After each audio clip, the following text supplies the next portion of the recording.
This video is for educational purpose. Everything you listen in this video, facts, data, and narrative are from internet, book, documentary, or film available for public view.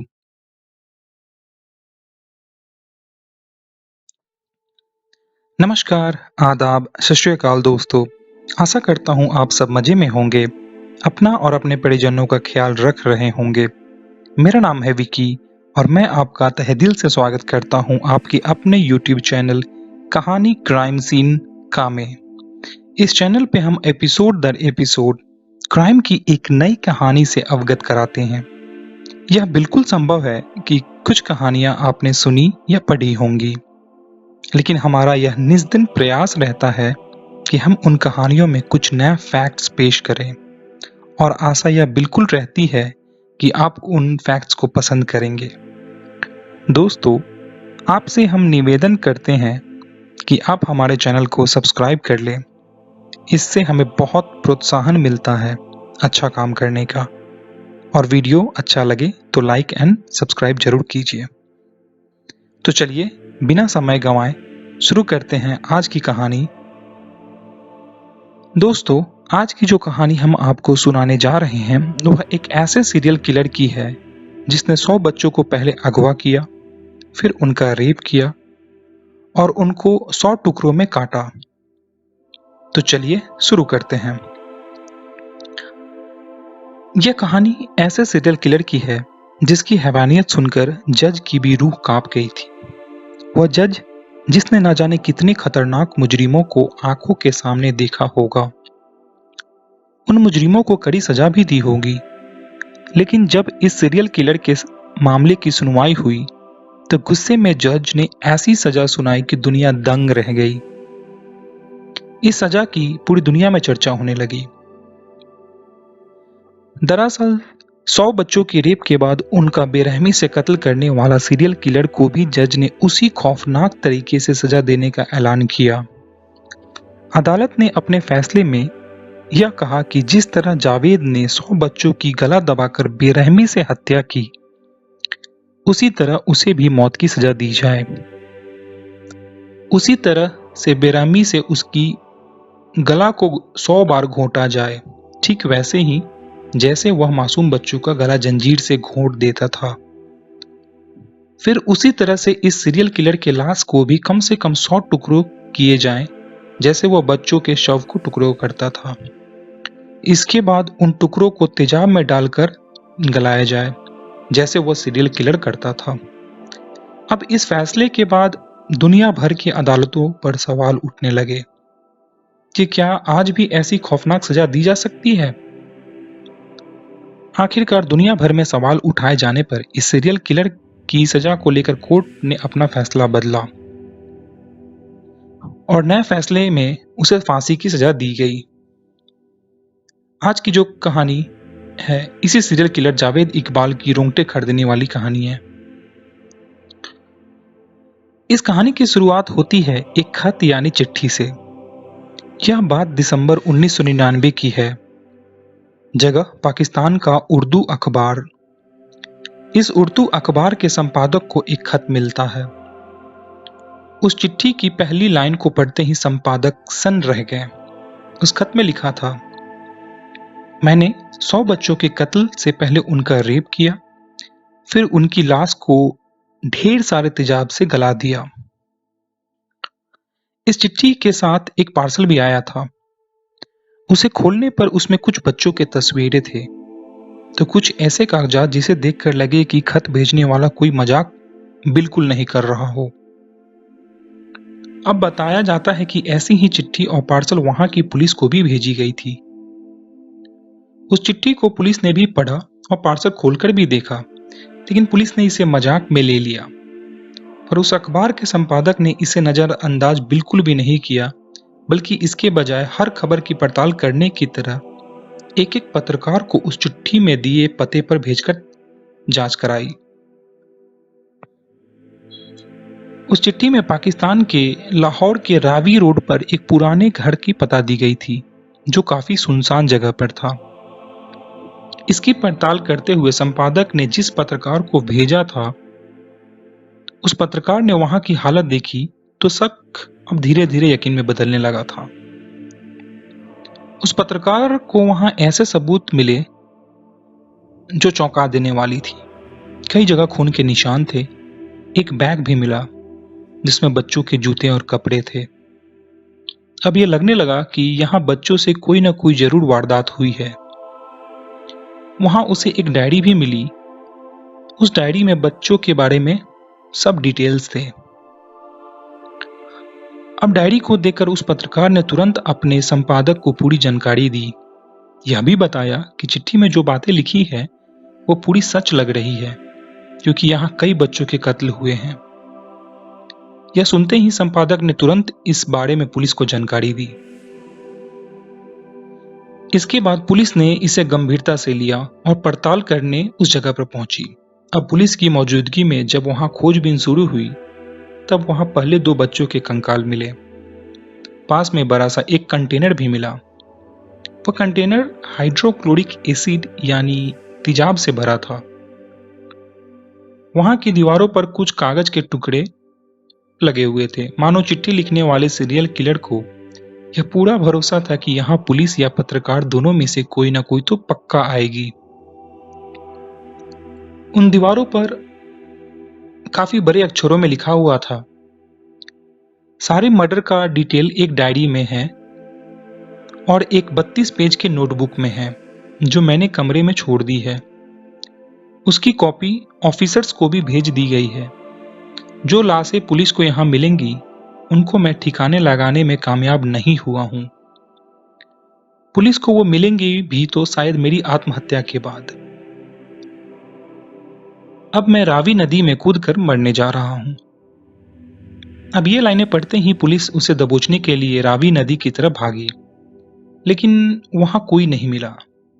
Police ने काफी देर तक तलाश की। इसके बाद सैकड़ों की संख्या में पुलिस फोर्स बुलाकर उसकी तलाश शुरू की गई। कहा जाता है कि उस सीरियल किलर को पकड़ने के लिए पाकिस्तान पुलिस ने उस साल का सबसे बड़ा सर्च ऑपरेशन चलाया था, लेकिन फिर भी पुलिस को भनक तक नहीं लगी कि वह जावेद है कहां। फिर एक दिन अचानक उसी उर्दू अखबार के दफ्तर में एक शख्स पहुंचता है। हल्की दाढ़ी, आंखों पर चश्मा लगाए, उम्र रही होगी यही करीब 44 या 45 साल के आसपास। इस शख्स ने अखबार को अपना परिचय दिया, नाम बताया जावेद इकबाल। फिर बोला, मैं वही हूं जिसने लेटर भेजकर 100 बच्चों को मारने की बात कही थी। फिर उसने अखबार के संपादक से कहा कि वह आत्मसमर्पण करने आया है। मौके की दस्तूर को देखते हुए संपादक ने जावेद इकबाल का इंटरव्यू शुरू कर दिया और उधर पुलिस को सूचना मिलते ही मौके पर पहुंची और जैसे ही इंटरव्यू पूरा हुआ पुलिस ने उसे दबोच लिया। अब पुलिस के सामने सबसे बड़ी चुनौती थी कि आखिर यह वही जावेद इकबाल है या कोई और। उसने कई बच्चों को मारा है, आखिर क्यों मारा है? सिर्फ बच्चों को मारने के पीछे की वजह क्या है? यह सब कुछ पुलिस के लिए बड़े सवाल थे। लिहाजा अब उन पन्नों की एक एक परतें खोलने लगी थी जिनमें न जाने कितने बच्चों की चीखें दबी थी और न जाने कितने बच्चों को सपने को जिंदा जला दिया गया था। पुलिस ने जब उससे पूछताछ शुरू की तब उसकी पहली लाइन यह थी, मैं हूं जावेद इकबाल, 100 बच्चों का कातिल हूं मैं। इस दुनिया से नफरत है मुझे अपने किए पर कोई भी शर्मिंदगी नहीं है। मैंने जो किया बिल्कुल सही किया और मैं बिल्कुल भी माफी नहीं मांगूंगा। पुलिस ने उससे पूछा कि क्या तुम बचपन से ही ऐसा कर रहे हो या फिर इसकी वजह कुछ रही है? तब जावेद इकबाल ने जवाब दिया था, ऐसा नहीं है। मेरा जन्म साल 1965 में हुआ था। मैं बचपन से ही बहुत साधारण इंसान था, जैसे कि हम और आप। मेरी भी एक प्यारी माँ थी, वो भी मुझसे बेइंतहा मोहब्बत करती थी। दोस्तों, ऐसे में पुलिस के सामने एक बहुत बड़ी सवाल यह थी कि फिर उसने बच्चों को क्यों मारा और कैसे मारा? अगर सब कुछ ठीक है तो आखिर इसके पीछे कौन सी वजह रही होगी? यही वह सवाल था दोस्तों जो जावेद इकबाल की जिंदगी का पूरा सच सामने लाने वाला था। इस सवाल का जवाब देते हुए जावेद थोड़ा भावुक भी हुआ और फिर जवाब देने लगा। उसने पुलिस को बताया, यह बात उस समय की थी जब मैं 20 साल का था। उस समय पुलिस ने मुझे गिरफ्तार किया झूठे रेप केस के आरोप में। उसने ऐसी घटना को अंजाम कभी नहीं दिया। अब बेटे को जेल की सलाखों के पीछे देखकर उसकी मां काफी परेशान हो गई थी।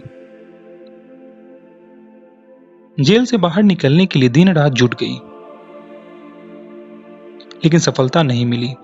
मैं जेल में रहा और मां को हर बार रोते हुए उसके आंसुओं को देखता था, लेकिन बदनसीबी ऐसी थी कि उसके आंसू को कभी पोंछ नहीं पा रहा था। और एक दिन ऐसा भी आया जब बेटे के जेल से बाहर निकलने के इंतजार में मां की मौत हो गई। मां के इंतकाल से मैं टूट गया और गुस्से से भर गया। इसलिए उसी समय मैंने यह कसम खाई थी कि अब चाहे जो हो जाए मैं कम से कम 100 माओं को रुलाऊंगा, वो भी उनके बच्चों के लिए, ताकि यह कायम कर सकूं उन 100 माओं को कि बच्चों को ना रहने पर उन्हें कितनी तकलीफ होती है। अब सवाल था कि आखिर वो बच्चों को कैसे फंसाता था। इस सवाल पर जावेद इकबाल ने पूरी कहानी बताई थी। इस बारे में पाकिस्तान के एक अखबार ने साल 2001 में एक जावेद इकबाल का बयान छापा था। उस बयान के अनुसार जावेद इकबाल बेहद ही गजब तरीके से बच्चों को अपने जाल में फंसाता था। इसके लिए उसने उस मोहल्ले में बच्चों के पसंदीदा वीडियो गेम्स की दुकान खोली थी। अब उस दुकान में ज्यादा से ज्यादा बच्चे आए, इसलिए उसके रेट बहुत कम कर दिए या कभी कभी फ्री कर दिया करता था। और बच्चों को फंसाने के लिए कभी कभी वह उनके पीछे 100 रुपए का नोट गिराया करता और फिर उन नोटों को खोजने के लिए बच्चों को लाइन में खड़ा करता और जिसके पास भी यह नोट मिलता उसको बगल वाले रूम में ले जाकर दुर्व्यवहार करता और उनके साथ दुष्कर्म करता। कुछ लोग को इसके बारे में शक हुआ तो लोगों ने दुकान पर बच्चों को भेजना कम कर दिया। इससे उसकी जो दुकान थी उसकी चलती कम हो गई और उसने फिर एक्वेरियम की दुकान खोली। एक्वेरियम यानी मछलियों को रखने के लिए। इसके बाद वह उन बच्चों को निशाने पर लेने लगा जो या तो घर छोड़कर भाग आते थे या फिर अकेले घूमते हुए वहां आ जाते थे। इसके बाद उन बच्चों को वह लाहौर के शादबाग वाले एक घर में ले आता था और वहां दुष्कर्म करता था। शादबाग वाला घर जो था वो काफी अलग था, दूर में था। इसके बाद उन बच्चों की गला घोटकर हत्या कर देता। गला घोटने के लिए वो बाकायदा लोहे की जंजीर का इस्तेमाल करता था। आप सोच सकते हैं दोस्तों कि लोहे की जंजीर कितनी तकलीफ देती होगी बच्चों को, जिससे बच्चे तड़प तड़प कर दम तोड़ देते थे। उन बच्चों की फोटो निकाल कर वह रख लेता ताकि उनकी निशानी रह सके। दरिंदगी से मर्डर करने के बाद बच्चों के शव को कई टुकड़े में वो काटता था। इसके बाद उन टुकड़ों को तेजाब में डालकर पूरी तरीके से गला देता था। इस तरह किसी बच्चे से जुड़ा कोई सबूत ना मिलता था। बच्चे को शरीर को गलाने के बाद कुछ हिस्से ऐसे बचते भी थे जो गलाया नहीं जा सकते थे। उनको वह रावी नदी में ले जाकर फेंक दिया करता था। इस तरह उसके बयान के बाद पुलिस ने मारे गए बच्चों से जुटे सबूत जुटाए और बयान के आधार पर 16 मार्च 2000 को कोर्ट में पेश किया, जहां उसे सजाए मौत का फैसला सुनाया गया। जैसा कि हम आपको बता चुके हैं दोस्तों, उस समय के जज अल्लाह बख्श ने 16 मार्च 2000 को जावेद इकबाल को 100 बच्चों की बेरहमी से हत्या को दोषी करार दिया और जज ने ऐसा फैसला सुनाया कि जावेद को भी 100 बार गला घोंटा जाए और फिर मौत के बाद लाशों के 100 टुकड़े किए जाए और उसके बाद उसी तेजाब में डाल दिया जाए। इसके बाद इस फैसले को बदलकर सिर्फ फांसी में सजा दी गई थी। लेकिन जावेद को फांसी पर लटकाए जाने से पहले 8 अक्टूबर 2001 को अचानक पाकिस्तान की लखपत जेल में उसका शव मिला।